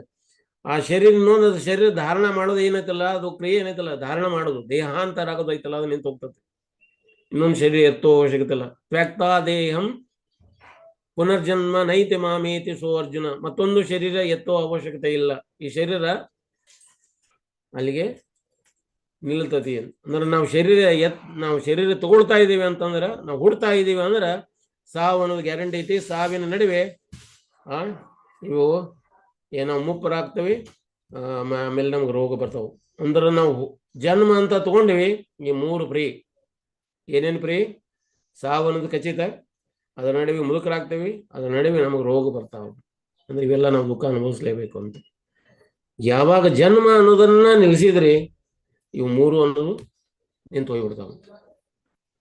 ಇಲ್ಲಾಂದ್ರೆ ಜನ್ಮ ಮೃತ್ಯು ಜರ ವ್ಯಾಧಿ ದುಃಖ ದೋಷಾನ ದರ್ಶನ ಇವೆಲ್ಲವೂ ದುಃಖದ ದರ್ಶನ ಮಾಡ್ತಾನೆ ಇರ್ತಾವೆ. ಈ ಜನ್ಮನ ನಿಲ್ಲಿಸುವಂತ ಒಂದು ಕ್ರಿಯೆಗೆ ಯಾರು ಹೆಲ್ಪ್ ಮಾಡ್ತಾರೆ? ಏಕಾದಶಿ ವ್ರತ, ಏಕಾದಶಿ ದೇವಿ, ತುಳಸಿ ದೇವಿ, ಇವರೆಲ್ಲ ಹೆಲ್ಪ್ ಮಾಡ್ತಾರೆ. ಇಲ್ಲಾಂದ್ರೆ ಅವರೆಷ್ಟೊಂದು ಕರುಣಾಮಯಿಗಳು. ಅದಕ್ಕೆ ಹರಿವಿಲಾಸದಲ್ಲಿ ಅದನ್ನ ಹೇಳ್ತಾರೆ. ಅವರು ಹರಿವಿಲಾಸದಲ್ಲಿ ಏನಂತ ಹೇಳ್ತಾರೆ? ಅತ್ಯಂತ ಕರುಣಾಮಯಿಗಳು ಈ ಜಗತ್ತಿನೊಳಗೆ ಯಾರಪ್ಪ ಅಂತ ಹೇಳಿದ್ರೆ ತುಳಸಿ ಮಹಾರಾಣಿ ಮತ್ತು ಯಾರು? ಏಕಾದಶಿ ದೇವಿ, ಏಕಾದಶಿ ವ್ರತ, ಅವು ಅತ್ಯಂತ ಕರುಣಾಮಯರಾಗಿದ್ದಾರೆ. ಹಾಗೆ ಈ ಕರುಣಾಮಯ್ಯರು ನಮಗೇನ್ ಮಾಡ್ಲಿಕ್ಕತ್ತಾರ? ಉನ್ನತ ಲೋಕಕ್ಕೆ ಕರ್ಕೊಂಡು ಹೋಗ್ತಾರೆ. ನೋಡಿ, ಇದು ತಪಸ್ಸೆ. ಅದು ಯಾರು ಈ ತಪಸ್ಸನ್ನ ಪಾಲಿಸ್ತಾರ, ಈ ತಪಸ್ಸದಿಂದ ಏನಾಗ್ತದೆ? ನಮ್ಮ ಉನ್ನತಿ ಆಗ್ತದೆ. ಮನುಷ್ಯ ಜೀವನ ಇರೋದು ತಪಸ್ಯಕ್ಕಾಗಿ. ಪ್ರಭುಪಾದರು ಹೇಳ್ತಾರೆ, ಮನುಷ್ಯ ಜೀವನ ಇರೋದು ತಪಸ್ಯಕ್ಕಾಗಿ. ಮನುಷ್ಯನ ಜೀವನ ಇರೋದು ನಾಯಿ ನರಿಗಳ ರೀತಿ ಬದುಕಲಿಕ್ಕಾಗಿ ಅಲ್ಲ ಅಂತ. ಅದಕ್ಕೆ ಬೆಳಗ್ಗೆ ಹೇಳ್ಬೇಕು ನಾವು. ಬೆಳಗಿನ ಬ್ರಾಹ್ಮಿ ಮುಹೂರ್ತನ ಯಾರು ಭಗವಾನನಿಗಾಗಿ ಕೊಡ್ತಾರ, ಭಗವಾನ್ ಅವರು ಭಕ್ತಿ ಕೊಡ್ತಾರ, ನಮ್ಗೆ ಭಗವದ್ಧಾಮ್ ಕೊಡ್ತಾರಂತ. ನೋಡ್ರಿ, ಭಗವಾನನಿಗಾಗಿ ಆ ಟೈಮನ್ನು ಯಾರು ಕೊಡ್ತಾರ? ಯಾವ ಟೈಮು ನೋಡ್ರಿ? ಮಾರ್ನಿಂಗ್ ಟೈಮ್ ಬಹಳ ಪ್ರಫುಲ್ಲವಾದ ಟೈಮ್ ಇರ್ತೈತೆ. ಆ ಟೈಮ್ನಾಗ ನಿದ್ರಿ ಮಂಪರ್ ಜೋರ್ ಇರ್ತೈತಿ. ಯಾರು ಮಲಗ್ತಾರ ಅದನ್ನ ಅಂತ ಅವಕಾಶ ಕಳ್ಕೊಂಡು, ಯಾರು ಮಲಗುದಿಲ್ಲ ಎದ್ದು ಆ ದೇವರಿಗಾಗಿ ಟೈಮನ್ನು ತೆಗಿತಾರೆ, ಹರಿನಾಮಕ್ಕಾಗಿ ಯಾರು ಈ ಟೈಮನ್ನು ಕೊಡ್ತಾರೆ, ಭಗವಾನನ ಸೇವೆಗಾಗಿ ಟೈಮನ್ನು ಕೊಡ್ತಾರೆ, ತಪಸ್ಸೆ ಮಾಡ್ತಾರೆ, ಅವರಿಗಾಗಿ ಭಗವಾನ್ ಏನ್ ಮಾಡ್ತಾರೆ? ತಮ್ಮ ವೈಕುಂಠ ಧಾಮನ ಅಥವಾ ಭಗವದ್ಧಾಮಕ್ಕೆ ನಮಗೆ ಹೋಗ್ಲಿಕ್ಕೆ ಅವಕಾಶ ಕೊಡ್ತಾರೆ. ನೋಡ್ರಿ, ಬ್ರಾಹ್ಮಿ ಮುಹೂರ್ತದ ಅಷ್ಟೊಂದು ಇಂಪಾರ್ಟೆನ್ಸ್ ಅದು. ಅದಕ್ಕೆ ನೋಡ್ರಿ, ಫಾಸ್ಟಿಂಗ್ ಫಾರ್ ನಮ್ಗೆ ಆತ್ಮಕ್ಕೆ ಫೀಸ್ಟಿಂಗ್ ಈ ಶರೀರಕ್ಕೆ. ಯಾರು ಫಾಸ್ಟಿಂಗ್ ಮಾಡ್ತಾರೆ ಅವತ್ತಿನ ದಿನ, ಅದು ಶರೀರಕ್ಕೆ ಫೀಸ್ಟ್. ಅಂದ್ರೆ ಯಾರು ನಾವು ಏಕಾದಶಿ ವೃತ ಮಾಡ್ತೇವೆ, ಆ ಏಕಾದಶಿ ವೃತ ಮಾಡೋದ್ರಿಂದ ಆತ್ಮಕ್ಕ ಅದು ಫೀಸ್ಟು, ಮತ್ತೆ ಶರೀರ ಕೂಡ ಫೀಸ್ಟೇ. ಅದು ಫೆಸ್ಟಿವಲ್, ಹಬ್ಬ. ನಾವು ಶರೀರಕ್ಕೂ ಕೂಡ ಒಂದು ಟೈಮ್ ಕೊಡ್ಬೇಕಾ? ಉಪವಾಸ ಮಾಡೋದ್ರಿಂದ ಹೊಟ್ಟೆ ಏನ್ ಮಾಡ್ತತಿ? ಅದು ಕನ್ಸ್ಟ್ರಕ್ಟಿವ್ ಆಗ್ತತಿ, ಅಥವಾ ಅದನ್ನ ಮರು ಸಂರಚನೆಗೊಳ್ತತಿ. ಅದರಿಂದ ಅದು ಏನತಿ? ಅದರದ್ದು ಶಕ್ತಿ ಜಾಸ್ತಿ ಆಗ್ತದೆ. ಅಂದ್ರೆ ಡೈಜೆಸ್ಟಿವ್ ಪವರ್ ಅದಕ್ಕೆ ಹೆಚ್ಚಿಗೆ ಬರ್ತದೆ. ನಾವೇನ್ ಮಾಡ್ಲಿಕ್ಕೆ ಹುಟ್ಟಿದಿಂದಾನು ತಿಂತಾನೆ ಇದೀವಿ. ಅದು ಆ ಮಷಿನ್ ನಡೀತಾನೆ ಇದೆ. ಆ ಮಷಿನ್ ನಿಲ್ತಾನೆ ಇಲ್ಲ. ರಾತ್ರಿ ಹಗಲಿ ಅದು ಕೆಲಸ ಮಾಡ್ತಾನೆ ಇದೆ. ಅದಕ್ಕೆ ಟೈಮ್ ಕೊಡಬೇಕಾಗ್ತದೆ. ರಾತ್ರಿ ಆಗಲಿ ಕೆಲಸ ಮಾಡ್ತಾ ಇದೆ. ಅದಕ್ಕೆ ನೋಡಿ ಕಣ್ಣು ಮೂಗು ಬಾಯಿ ಎಲ್ಲ ಒಂದಿನ ಸ್ಟ್ರೈಕ್ ಮಾಡಿದ್ವಂತೆ. ನಾನಿವೆಲ್ಲ ಯಾಕೆ ಕೆಲಸ ಮಾಡುದು? ಅವ ಎಂಜಾಯ್ ಮಾಡವ ಹೊಟ್ಟೆ, ಆನಂದ ಪಡವ ಹೊಟ್ಟೆ. ಅವನ ಹೊಟ್ಟೆಗೆ ನಾವು ಯಾಕೆ ಊಟ ಹಾಕಬೇಕು? ಹೊಟ್ಟೆಗೆ ಯಾಕೆ ನಾವು ಆಹಾರ ಕೊಡಬೇಕು ಅಂತ ಕೇಳಿದವಂತ. ಹೇಳ್ತಂತ ಹೊಟ್ಟೆ, ನೋಡ್ರಪ್ಪ ನೀವು ನನಗೆ ಆಹಾರ ಕೊಟ್ರೆ ನೀವು ಸರಿಯಾಗಿರ್ತೀರಿ, ಇಲ್ಲಾಂದ್ರೆ ನನಗೆ ಕೊಡ್ಲಿಲ್ಲ ಅಂದ್ರೆ ನೀವ್ ಹೆಂಗಿರ್ತೀರಿ ಅಂತ. ನೋಡ್ತೀವಿ ನಾವಂತ. ಹೊಟ್ಟೆಗೆ ಆಹಾರ ಕೊಡ್ಲಿಲ್ಲ, ಕಣ್ಣು ನೋಡ್ಲೇ ಇಲ್ಲ, ಕೈ ಹೋಗಿ ಅದನ್ನ ಅನ್ನ ಮುಟ್ಲೇ ಇಲ್ಲ, ಕಾಲು ನಡಿಲೇ ಇಲ್ಲ, ಕಿವಿ ಕೇಳಿಸ್ಕೊಳ್ಳೇ ಇಲ್ಲ, ಕಣ್ಣು ನೋಡ್ಲೇ ಇಲ್ಲ, ಇವೆಲ್ಲ ತಾವು ಸ್ಟ್ರೈಕ್ ಮಾಡಿದ್ವು. ಹಲ್ಲೆಲ್ಲ ಅರಸಲೇ ಇಲ್ಲ. ಸ್ಟ್ರೈಕ್ ಮಾಡಿದ ಮೇಲೆ 1 ದಿನ ಹೊತ್ತು, 2 ದಿನ ಹೊತ್ತು, 3ನೇ ದಿನಕ್ಕೆ ಎಲ್ಲ ಟಂಡ್ ಜೋತ್ ಬಿದ್ದು. ಅವಾಗ ಗೊತ್ತಾತು, ಅಪ್ಪ ನಾವೆಲ್ಲ ಮಾಡಿದ್ದು ಹೊಟ್ಟೆಗೆ ಕೊಟ್ರೆ ಮಾತ್ರ ನಮ್ಗೆಲ್ಲ ಶಕ್ತಿ ಬರ್ತತಿ ಅಂತ. ಹಂಗ ನಾವು ಹೊಟ್ಟೆಗೆ ಒಂದು ಅವಕಾಶ, ಉಪವಾಸ ಇರುವಂತ ಅವಕಾಶ ಕೊಟ್ಟಾಗ ಹೊಟ್ಟೆ ಅದೇನ್ ಮಾಡ್ತತಿ? ಮರು ಸಂರಚನೆಗೊಳ್ತತಿ. ಅದು ಜೀರ್ಣಕ್ರಿಯೆಯನ್ನ ಇಂಪ್ರೂವ್ ಮಾಡ್ತೈತಿ. ಅದಕ್ಕೆ ಈಗಿನವರೆಲ್ಲ ಡೈಟಿಂಗ್ ಅಂತ ಮಾಡ್ತಾ ಹೋಗ್ತಾರೆ. ಡೈಟಿಂಗ್ ನಿಜವಾದ ಡೈಟಿಂಗ್ ಯಾವ್ದಪ್ಪ? ನಮಗೆ ಏಕಾದಶಿ ವ್ರತ ನಿಜವಾದ ಡೈಟಿಂಗ್. ಯಾರನ್ನು ಏಕಾದಶಿ ವ್ರತವನ್ನು ಪಾಲಿಸ್ತಾರೆ ಬಹಳ ಒಳ್ಳೇದು. ಪಾಲಿಸ್ತಾ ಇದ್ರು ಕೂಡ ಅವರು ಪ್ರಯತ್ನ ಪಡ್ರಿ ಏಕಾದಶಿ ವ್ರತ ಪಾಲಿಸ್ಲಿಕ್ಕೆ. ಯಾಕಂದ್ರೆ 15 ದಿನಕ್ಕೆ 1 ದಿನ ಬರ್ತತೆ. 15 ದಿನ ನಿಮ್ಗೆ ಅಷ್ಟು ಕೂಡ ತಡ್ಕೊಳ್ಲಿಕ್ಕೆ ಆಗುದಿಲ್ಲ ಅನ್ನೋಂಗಿದ್ರೆ ಇವು ಎಷ್ಟೆಲ್ಲ ಅದಕ್ಕೆ ವ್ಯವಸ್ಥೆ ಮಾಡಿದ್ದಾರೆ. ಏನಪ್ಪ, ಈಗ ಸಾಬುದಾನದ ಕಿಚಡಿ ಅಥವಾ ವರಾಯಿ ಅಕ್ಕಿ ಅನ್ನ ಅಥವಾ ಹಣ್ಣು ಹಂಪಲುಗಳು ತಗೊಂಡಿರ್ಬೋದು, ಹಾಲು, ಏನೂ ಬೇಡಪ್ಪ ಅಂದ್ರೆ ನೀರು ಕುಡದೇ ಇರ್ಬೋದು, ನೀರೂ ಬೇಡ, ನಿರಾಹಾರಿಗಳಾಗಿನೂ ಇರ್ಬೋದು. ಈ ರೀತಿ ಒಂದು ಅವಕಾಶ ಕೊಟ್ಟಿದ್ದಾರೆ. ಆಯುರ್ವೇದ ಪ್ರಕಾರ ನಿರಾಹಾರ ಅಂದ್ರೆ ಗುಡ್ ಫಾಸ್ಟಿಂಗ್. ಆಕ್ಚುಲಿ ನಿರಾಹಾರ, ನೀರ ಆಹಾರ ಅಂತ. ಯಾಕೆ ನೀರನ್ನು ತಗೊಂಡ ಆಹಾರ ರೂಪದೊಳಗೆ ತಗೊಂಡಿರ್ಬೇಕು ಅಂತ? ಯಾಕಂದ್ರೆ ಹೊಟ್ಟೆಯೊಳಗ ಹೈಡ್ರೋಕ್ಲೋರಿಕ್ ಆಮ್ಲ ಏನದ ಆಸಿಡ್ ಅದಲ್ಲ, ಆಸಿಡ್ ಕ್ರಿಯೇಟ್ ಆಗ್ತದೆ. ಆ ಆಸಿಡ್ ಏನ್ ಮಾಡ್ತದೆ, ಒಳಗಿರುವಂತ ಎಲ್ಲ ಪಾರ್ಟ್ಸ್ ಸುಡಬಹುದು ಅಂತ. ಅದು ಸುಡಲಿ ಅಂದ್ರೆ ಈಗ ನಮ್ಗೆ ಆಸಿಡಿಟಿ ಜಾಸ್ತಿ ಆಗ್ಲಿಕ್ಕೆ ಅಂತ ಹೇಳ್ತೀವಲ್ಲ, ಅದು ಅಟ್ಲೀಸ್ಟ್ ನೀರು ಹಾಕೋದ್ರಿಂದ ಏನೈತೆ, ನೀರಿನ ಮೂಲಕ ಡೈಲ್ಯೂಟ್ ಆಗಿ ಅದು ಹೊರಗೆ ಬರ್ತದೆ ಅಂತ.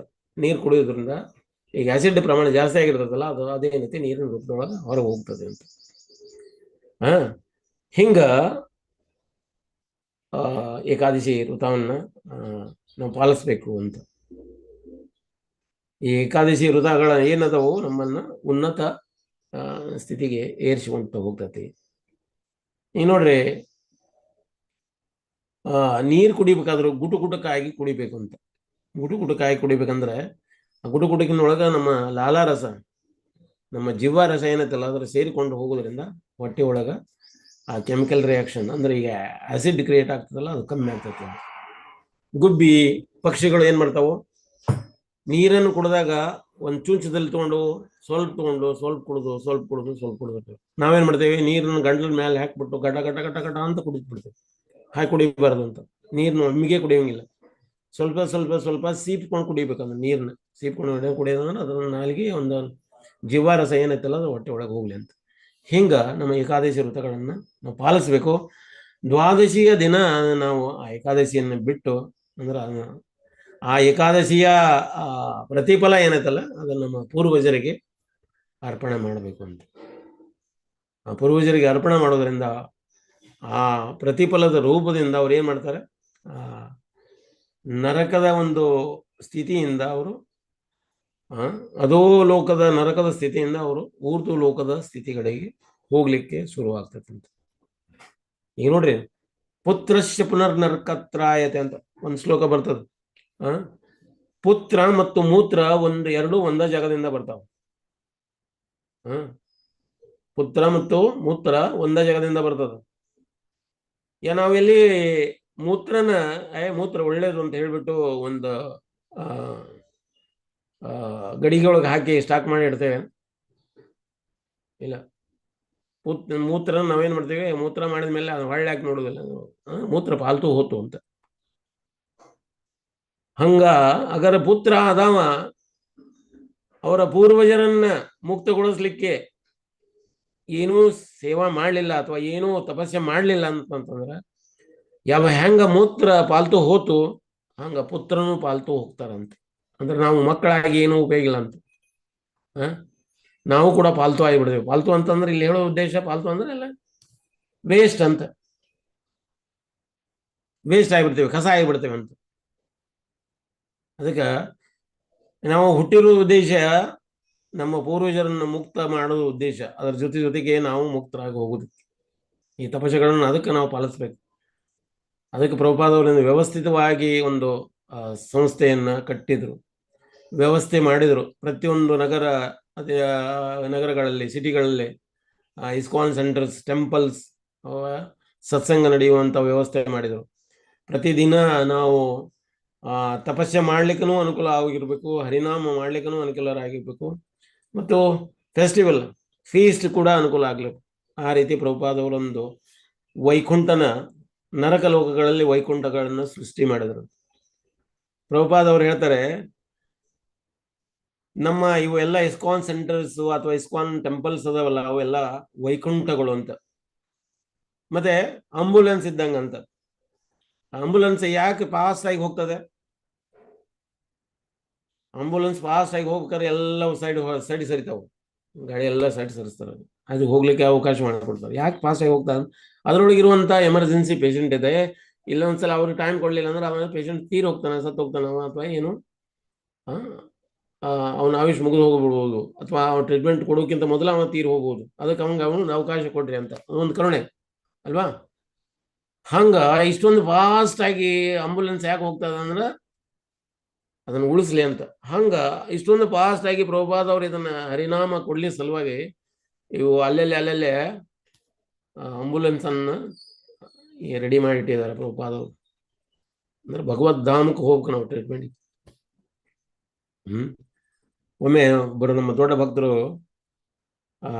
ಮಾಯಾಪುರಕ್ಕೆ ಹೋಗ್ತಾ ಇದ್ರು.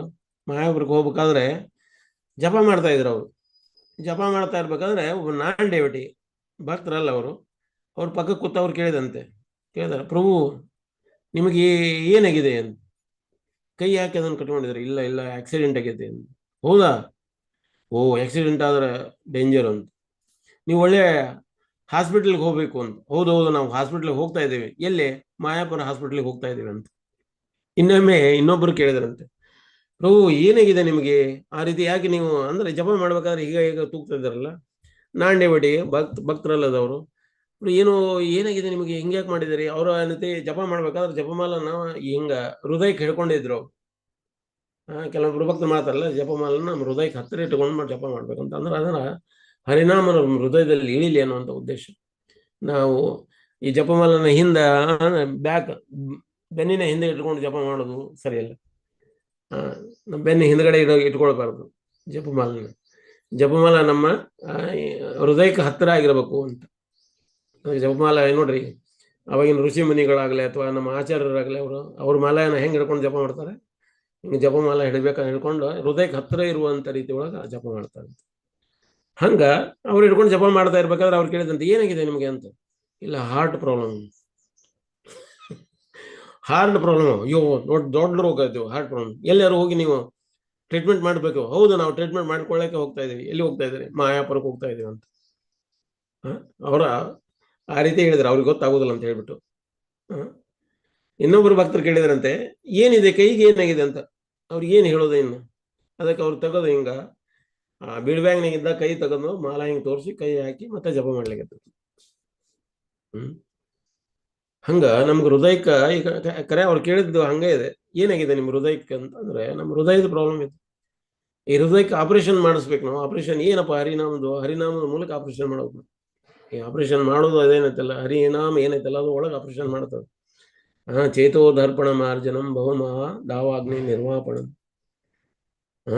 ಚೈತನ್ಯ ಮಹಾಪ್ರಭುಗಳು ಶಿಷ್ಟಾಷ್ಟಕದಲ್ಲಿ ಇದನ್ನ ಹೇಳ್ತಾ ಇದ್ದಾರೆ. ಬರೇ ಚೈತನ್ಯ ಮಹಾಪ್ರಭುಗಳು ಒಂದೇ ಒಂದು ಇದನ್ನ ಬರೆದ್ರು, ಏನು ಭಜನ್ ಶಿಷ್ಟಾಷ್ಟಕಂ. ನಾವು ಸಣ್ಣವ್ರು ಇರ್ಬೇಕಾದ್ರೆ ನಮ್ಮ ಒಬ್ಬರು ಮಾಸ್ಟರ್ ಇದ್ರು, ದಾಸರ ಮಾಸ್ತರ್ ಅಂತ. ಅವರು ಹೇಳ್ತಾ ಇದ್ರು ನಮಗೆ ರಾಮಾಯಣವನ್ನೆಲ್ಲ ಹೇಳ್ತಾ ಇರ್ಬೇಕಾದ್ರೆ ಅವ್ರು ಹೇಳ್ತಾ ಇದ್ದಾರೆ, ಒಬ್ಬ ಕವಿ ಇದ್ದಾರೆ, ಒಂದೇ ಒಂದು ಕವಿತಾ ಬರೆದಿದ್ದಾರೆ. ಅಂದ್ರೆ ಅವ್ರು ಕಂಡುಕೊಂಡ ರೀತಿ ಚೈತನ್ಯ ಮಹಾಪ್ರಭು ಬಗ್ಗೆ ಹೇಳ್ತಾ ಇದ್ದಾರೆ. ಅವರು ಒಂದೇ ಒಂದು ಕವಿತಾ ಬರೆದಿದ್ದಾರೆ. ಆ ಒಂದೇ ಕವಿತಾದಿಂದ ಇಡೀ ಜಗತ್ ಪ್ರಸಿದ್ಧ ಆಗಿ ಹೋದ್ರು ಅಂತ. ಯಾರು? ಚೈತನ್ಯ ಮಹಾಪ್ರಭು. ಏನದು ಕವಿತೆ ಇದೆ? ಶಿಕ್ಷಾಷ್ಟಕಂ. ಅದು ಒಂದೇ ಕವಿತೆ ನೋಡ್ರಿ, ಚೈತನ್ಯ ಮಹಾಪ್ರಭುಗಳು ಅದು ಒಂದೇ ಬರೆದಿದ್ದಾರೆ. ಇನ್ನೊಂದು ಅವ್ರ ಕೈಯಾರ ಬರೆದಿದ್ದನ್ನು ಬ್ರಹ್ಮ ಸಂಹಿತ ಬರ್ಕೊಂಡ್ ಬಂದಿದ್ದು ಎಲ್ಲೇ ಕೇರಳದಲ್ಲಿ ಆದಿಕೇಶವ ಟೆಂಪಲ್ನೊಳಗ ಅವ್ರು ಸ್ವತಃ ತಮ್ಮ ಕೈಯಿಂದ ಲಿಪಿ ಮಾಡ್ಕೊಂಡ್ ಬಂದಿದ್ದು. ಅದು ಬ್ರಹ್ಮ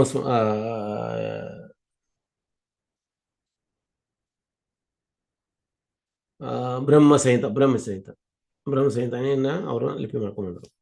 ಹಿಂಗ ಸ್ವತಃ ಚೈತನ್ಯ ಮಹಾಪ್ರಭುಗಳು ಏನ್ ಮಾಡಿದ್ರು, ಇವು ಎರಡನ್ನು ನಮ್ಗೆ ಅವ್ರ ಕೈಯಾರೆ ಕೊಟ್ಟಿದ್ದು, ಅವ್ರ ಕೈಯಾರೆ ಬರೆದಿರುವಂಥದ್ದು ಶಿಕ್ಷಾಷ್ಟಕಂ ಮತ್ತೆ ಬ್ರಹ್ಮ ಸಂಹಿತ ಅವ್ರ ಕೈಲಿ ಬರ್ಕೊಂಡ್ ಬಂದಿರೋದು.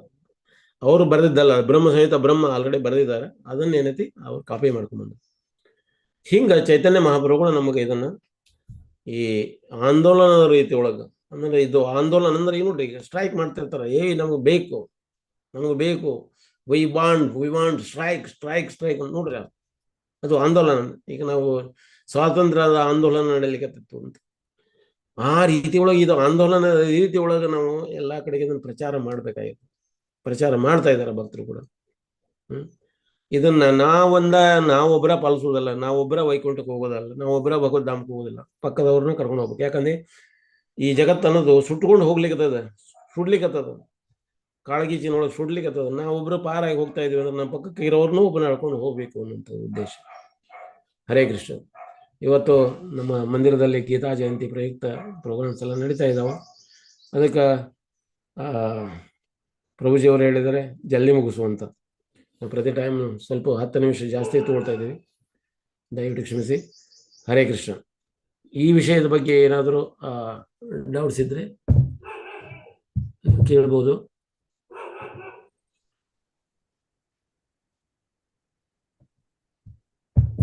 ಹರೇ ಕೃಷ್ಣ. ಕೇಳಿಸಿದೆ?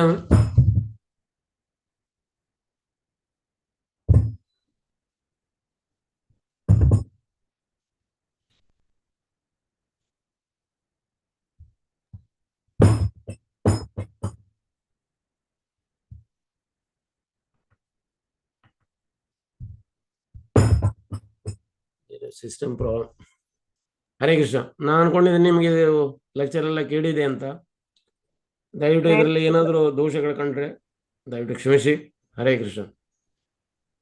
ಕೇಳಿದೆ ಪ್ರಭುಜಿ, ಆದ್ರೆ ಸ್ವಲ್ಪ ಸ್ಲೋ ಆಗಿ ನನ್ಗೆ ಕೇಳಿತ್ತು, ಬಾಕಿಯವರದ್ದು ಗೊತ್ತಿಲ್ಲ. ಪತಿತಾನಾಂ ಪಾವನೆಭ್ಯೋ ವೈಷ್ಣವೇಭ್ಯೋ ನಮೋ ನಮಃ. ಅನಂತ ಕೋಟಿ ವೈಷ್ಣವ ವೃಂದಕ್ಕೆ ಜಯ. ಧನ್ಯವಾದಗಳು ಪ್ರಭುಜಿ. ಪ್ರಣಾಮಗಳು, ಧನ್ಯವಾದಗಳು ಪ್ರಭುಜಿ.